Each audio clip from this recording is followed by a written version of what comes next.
Olá, amigos, Design Educacional, aula 13. Reforço aqui o convite para que você inscreva-se neste canal, inscreva-se no meu canal, participe, comente, dê a sua devolutiva, curta os vídeos.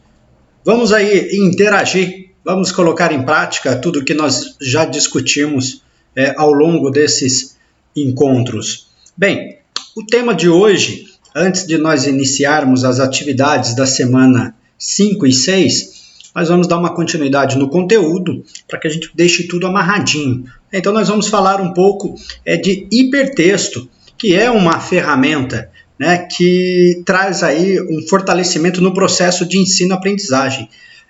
O hipertexto, ele faz esse uso para nós, traz para nós um direcionamento automático, integrado numa rede de conhecimento que acaba sendo mergulhado aí numa narrativa que, além de ser didática e compreensível, ela permite um livre acesso, um livre caminho por níveis de conteúdos, né? Nós utilizamos muito na academia, ou seja, nas universidades, nas faculdades, como instrumento que vai oportunizar aí aulas diferentes, um acesso a conteúdos diferentes, a recursos pedagógicos diferentes, né, que acabam aí aguçando o lado curioso na geração daqueles que estão conectados.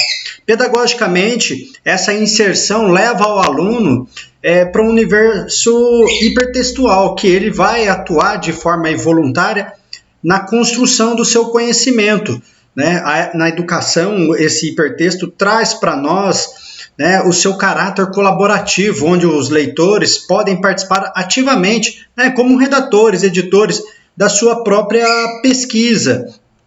Então, o hipertexto, ele vem aí dentro de um contexto da cybercultura, que traz para nós novas interfaces de comunicação, que vão estar associadas às tecnologias da informação e que se faz referência à escrita eletrônica. Então, eu já reforcei essa questão do uso dele na educação, que traz para nós, que possibilita a criação de novos percursos. E assim, o hipertexto acaba sendo um canal, né, de facilitação, um facilitador, né, nessa tecnologia de informação, que ele vai proporcionar também um maior acesso, uma maior velocidade, né, aos conteúdos, ao volume, né, e isso já oportuniza para nós diariamente um acesso amplamente a conteúdos que estão hoje disponíveis para a sociedade, não somente acadêmica, mas a sociedade de um modo geral, como mídias, textos, sons, tudo aí vivenciados, presenciados pelo uso da internet. Então, com o hipertexto, criou-se uma nova maneira de leitura, de escrita de documentos, né, que nos leva ao conhecimento que não precisa mais estar preso numa página impressa, né? Então, nós temos aí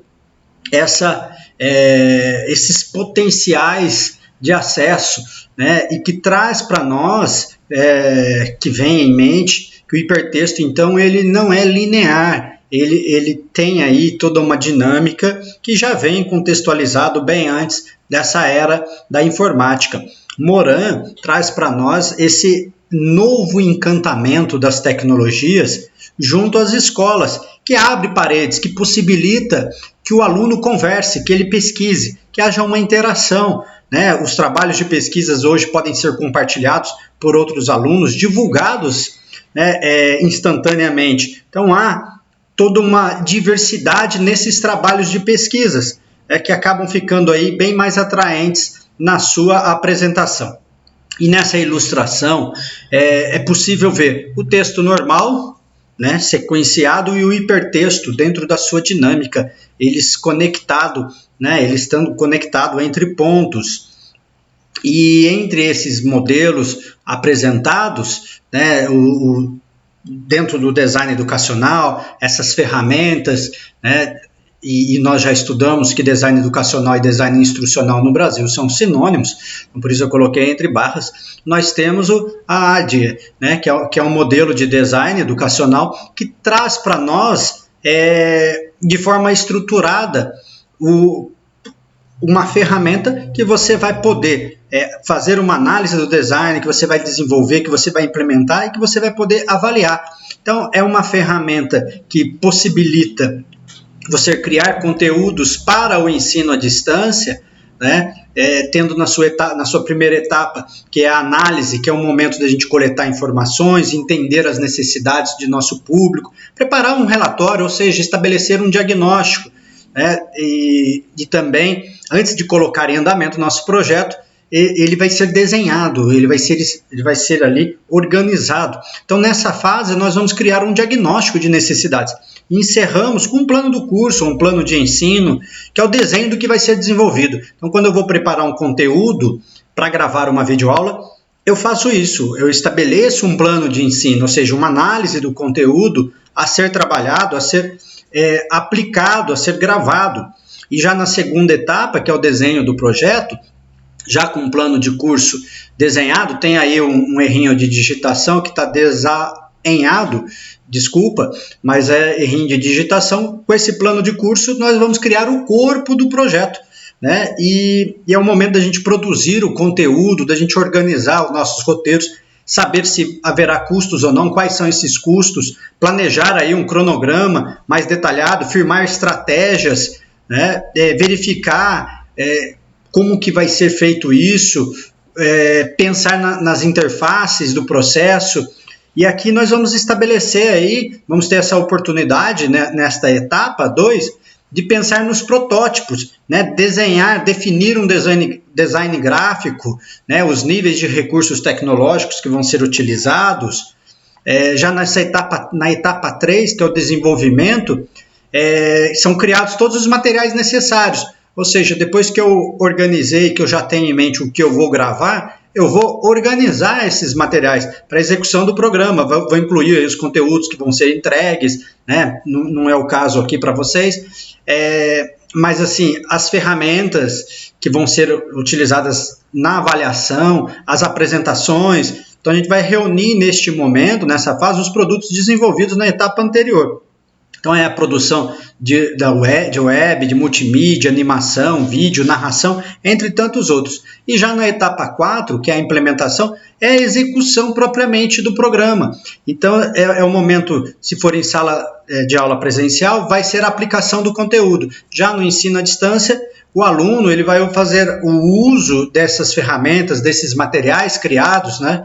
E vai desenvolver essas atividades. Então, o curso desenvolvido é colocado no seu ambiente final, ou seja, a plataforma de ensino, o website ou a rede local do qual ele vai ser acessado. E por último, nessa etapa, que é a quinta etapa, que é a avaliação, e acaba muitas vezes sendo a mais negligenciada, que ocorrem aí os maiores problemas, porque é o momento de comparar resultados, né, do que foi planejado, com o que foi obtido, o que foi executado, avaliar o retorno em relação ao investimento, se houve um investimento financeiro, do que foi feito aí durante todo o processo. Então é importante entender que isso tudo é um processo contínuo, né? E uma dica famosa é criar aquelas turmas pilotos, né? Essa turma piloto ela vai avaliar o conteúdo antes desse material ser aplicado, né, para aí uma gama maior, ou seja, antes de uma divulgação de um trabalho em massa, você trabalha com uma proposta de turma piloto.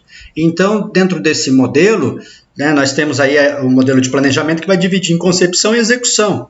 Na concepção nós temos a análise, que é a identificação, nós vamos identificar o que nós queremos, o design, que nós vamos especificar o que queremos, e o desenvolvimento, que é a produção, e depois nós vamos executar, que é a segunda etapa do planejamento, ou seja, que é a implementação, que é a ação propriamente dita, e a avaliação, que é uma reflexão de todo esse processo.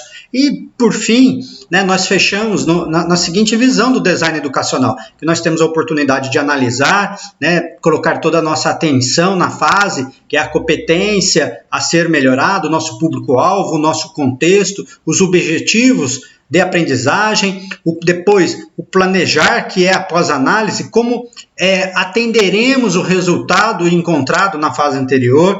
Depois nós vamos desenvolver com o planejamento já desenhado e detalhado o planejamento propriamente. E vamos implementar, ou seja, executar o desenvolvimento.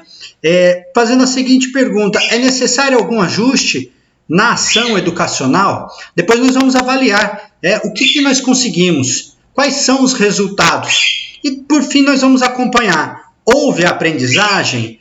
né? O nosso público-alvo realmente aprendeu? Então, essa pergunta eu sempre me faço, né? Eu sempre me questiono. Será que as videoaulas trazem para nós, né?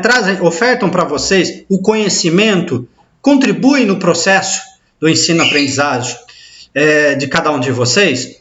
Isso aí seria muito importante que vocês colaborassem também, me auxiliassem nesse processo de avaliação e comentassem no vídeo. Tá certo? Próximo vídeo, próxima aula, nós vamos aqui discutir as atividades avaliativas e peço desculpas pelo cachorrinho que latiu durante o vídeo, é o meu garotão gravando em casa e é normal que isso ocorra, né? Então, um forte abraço para você, não se esqueça, inscreva-se neste canal, dê aquele like, né? Curta no popular e comente, tá joia? Um forte abraço e até o próximo encontro.